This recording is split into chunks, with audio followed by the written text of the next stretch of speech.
Now, in the previous two videos, we had a look at how we post the cash book, where the cash book doesn't include balances brought forward or carried forward.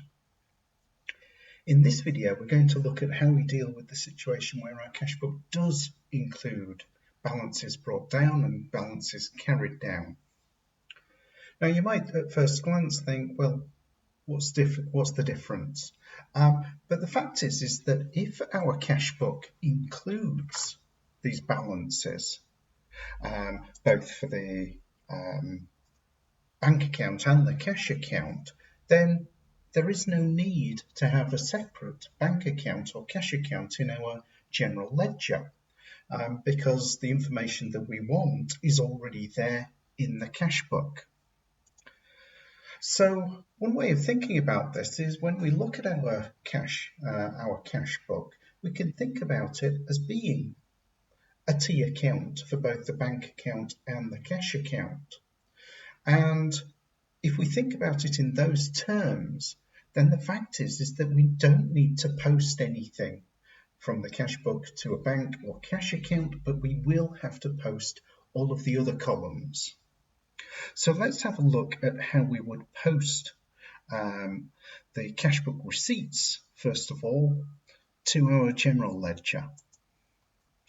Well, what we would do is we take the VAT, cash sales, sales ledger and other column, and we post the total of those columns in exactly the same way that we posted the total of those columns when we were dealing with the cash book without balances.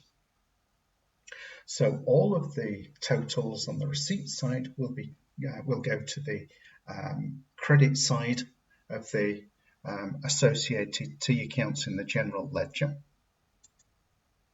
So the VAT of £101 will be credited to the VAT account, and we'll use the description cash book. The 505 cash sales will be credited to the sales account.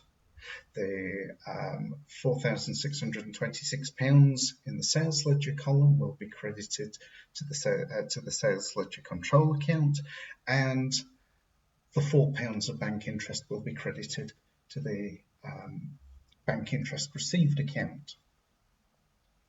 But as we can see, there is no need to include anything in the debit column because it's already there in our cash book. Let's now turn our attention to the payments, and this is a mirror image of what we've just had a look at. The fact is that the bank and cash columns are already recorded in our cash book with balances, so there's no need for separate bank and cash accounts in our general ledger. So we'll simply post the VAT, the cash purchases, the purchase ledger and the other columns in exactly the same way that we did before. So all of those totals will be debited to their respective general ledger accounts. So the £151 will be debited to the VAT, the £755 worth of cash purchases will be debited to the purchases account, and so on.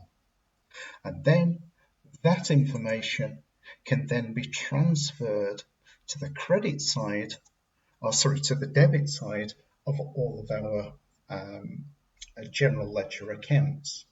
Again, in terms of the description, we'll use the term cash book. And that is how we transfer information from the cash book into our general ledger when the cash book has balances and when it's being used as part of the double entry bookkeeping system.